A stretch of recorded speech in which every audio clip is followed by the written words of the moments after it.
Hello, today we are going to cover lesson 1.5, solving inequalities.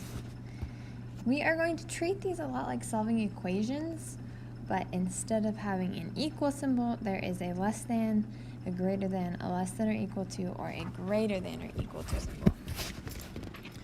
So for example 1, we are going to solve and graph the inequalities below, and then we will move on to other tips. So, our first one, part A, we have 4x plus 9 is less than 25. So go ahead, you could pretend this is an equal sign, and we can find that 4x is less than 16. We have to do what we do to one side to the other, and then divide both sides by 4. So we have x is less than 4. Okay, so we need to make a distinction before we graph. If we have less than or we have a greater than, this means we have an open circle when we graph. If we have less than or equal to or greater than or equal to, this is a shaded circle. Now this distinction is because when we graph something, we are shading our solutions.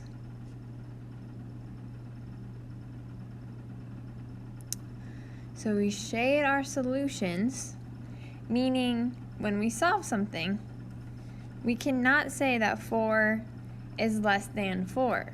So that would not be a solution for x. Hence, we leave it an open circle. So we are going to go ahead and draw a number line. Today's problems are just number lines.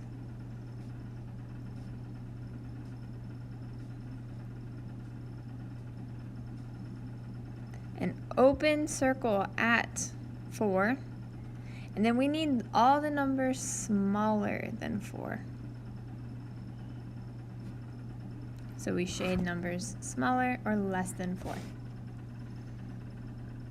Go ahead and do the next problem. We subtract 1 on both sides. We have negative 3x is greater than or equal to negative 15. Divide by negative 3. We end up getting x is less than or equal to 5. Now you'll notice I switched my inequalities sign the way it was facing. Anytime we multiply or divide by negative, we flip the inequality sign.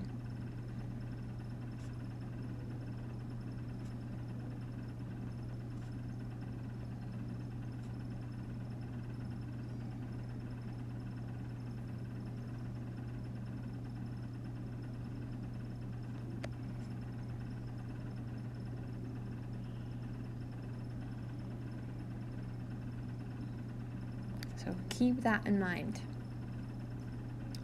All right, this next problem, we have to get our x's all on one side and our numbers all on the other. I do my best to always keep things positive. So then I have 6 is greater than 2x. Divide by 2 on both sides. And 3 is greater than x. Oh, and I forgot to graph part B. So after we graph this part, I'll go back and graph part B. So we go ahead, we draw our graph. I know I'm going to have a circle, an open circle to be specific, at 3. Now, I know many of you guys like to just try to draw your line the way the arrow of the inequality is pointing. That only works if the variable is on the left side. So if it's written like that, you can do that. I would suggest, though, asking myself, is 3 greater than 4? The way it is. 3 is not greater than 4, which means our arrow isn't going to go to the right. it will go to the left. 3 is greater than 2. Let's go back up here and graph this one that I skipped. We need x is smaller than or equal to 5. So we will have a closed circle at 5. And a 4 we know is smaller than or equal to 5. So we have everything on the left side as well. This next problem, there's a little typo. Go ahead, we don't actually want this x here. That will come up with no solutions if we try to solve it that way. We do, on the other hand, want to have a solution for this particular one, so we're going to take that x out. So go ahead, distribute through. Because we can't simplify within our parentheses, we go ahead and distribute. So we have negative 6x minus 2 is greater than positive 1. Go ahead and add 2 on both sides. And then divide by negative 6. So we get x is greater than... Oh, I need to flip my signs. I divided by a negative. X is less than negative half. Lots of things to remember here. If we divide by a negative or multiply by a negative, we got to flip that inequality. Go ahead and graph it. So we have negative 1, 0, 1, and 2. We know we need an open circle at negative a half, and x is smaller than that. So negative 1 is smaller than negative 1/2, so our solutions are to the left. All right, and then we'll do part E. Start by distributing. So we have 10x minus 15 minus 7x is less than or equal to 3x plus 8. Go ahead and combine like terms. 3x minus 15 is less than or equal to 3x plus 8.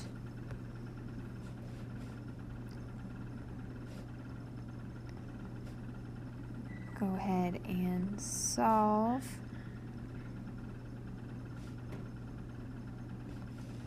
You'll notice this also crosses out. So we have 0 is less than or equal to 23. Now, 0 is really less than or equal to 23, so that inequality checks out, which means we have infinite solutions, or everything is a solution. No matter what number you plug into that inequality, we have all solutions on a number line. So you can basically just draw a number line, and the whole thing is solutions. Alrighty. Now we have compound inequalities. Compound inequalities is where we have 2 inequalities and then we just put them on the same graph. So we're going to solve them as 2 separate inequalities, graph them on one. So I'll go ahead and get that started. We have 3x has to be less than or equal to 6. Divide by 3, divide by 3, x is less than or equal to 2. That's our first one. The next one we will solve our inequality for x. Divide by 5, divide by 5. X is greater than or equal to 6. Now we can write compound inequalities like this. Or we can smush them together, being careful to make sure we know which way our inequality symbols face. So on this first one, the inequality pointy part points towards x. And for the 6th version, it points towards the 6. So you can write them compound like this or as two separate ones. And then we'll graph it. So we know we need at least 2 and 6 on our graph.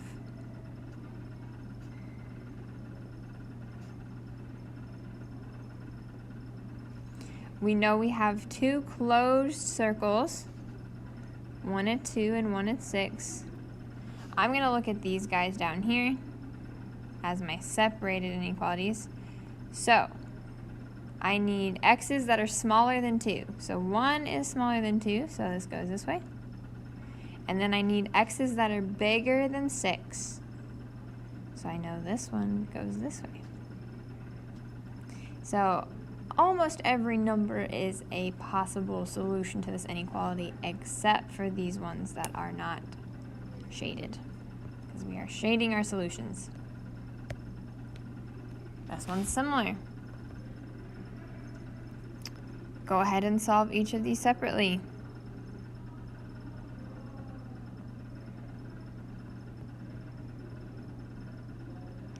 So 3 is less than x. You can rewrite this one as x is greater than 3. These are equivalent to each other. We also have x is less than or equal to 6.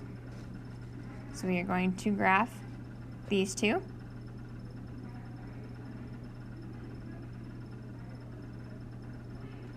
Once again, we can write them compound like this. Graph them. We know we need numbers at 3 and 6 once again.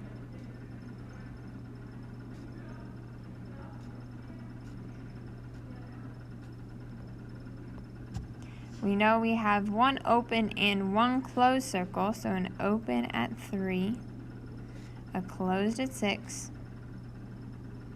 We know we need numbers bigger than 3. I'm going to draw it up here. And we need numbers smaller, less than 6. So because they overlap each other, we will only shade what satisfies both of them. And those are possible solutions to our inequality. Okay. This next one is a compound inequality put together into two inequalities put into a compound inequality. So I am going to treat these like 2 different equations. So what I do to the middle, I will do to both sides of my inequalities. So I'm going to add 10 on both sides.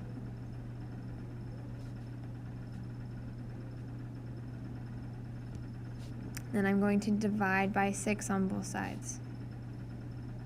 So I end up getting that 1 is less than x is less than or equal to 4. And then I go ahead and split this, or write it as a graph. 1 will have an open circle, and 4 will have a closed circle.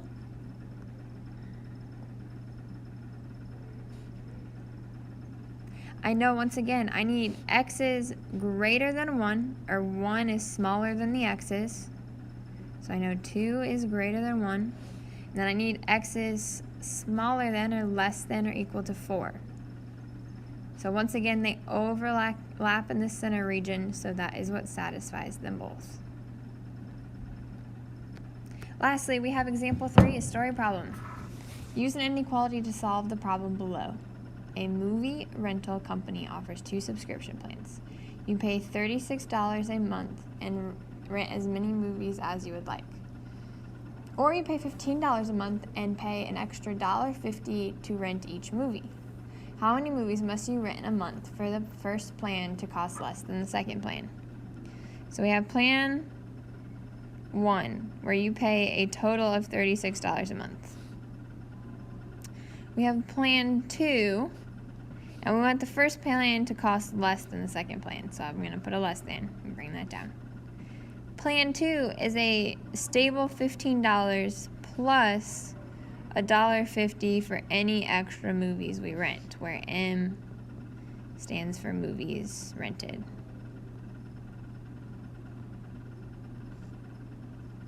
Then we can go ahead and solve our inequality. 21 is less than 1.5 M. Divide by 1.5 on both sides. And I get 14 is less than M. Or you can write this for M is greater than 14. So you have to rent more than 14 movies a month for the first plan to cost less than the second plan. So we must rent more than 14 movies per month for that to make sense. Alrighty, that's 1.5. Have a great